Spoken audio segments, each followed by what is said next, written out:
நல்ல நல்ல நண்பர்களை தேர்ந்தெடுங்க. நீங்கள் கேட்கலாம், நட்புன்றது அதுவாக அமையிறது தானே, நாம் எப்படி சூஸ் பண்ண முடியும்னு. அது ஒரு விதத்தில் கரெக்டு தான். அதனால் நான் கொஞ்சம் வேறு மாதிரி சொல்கிறேன். இப்போது உங்களுடைய இந்த நட்பு வட்டாரத்தில் இப்போ ஏதோ ஒரு விஷயம் தப்பாக இருக்குது அப்படின்னா, இப்போது அதில் சில பேர் இந்த தவறான பழக்கங்களில் ஈடுபட்டிருந்தாங்கன்னா, முடிஞ்சால் அவங்கள நல்வழிப்படுத்த பாருங்கள். இந்த தவறான பழக்கங்களில் மட்டும் ஈடுபடாதீங்க, ஈடுபடக்கூடாது.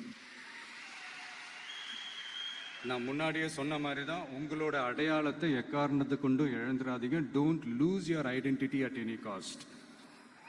இது நான் ஏன் இவ்வளோ வலியுறுத்தி சொல்கிறேன்னா, இப்போ ரீசெண்ட் டைமில் நீங்கள் பார்த்தீங்கன்னா நம்ம தமிழ்நாட்டில் இந்த போதை பொருட்களுடைய இந்த பயன்பாடு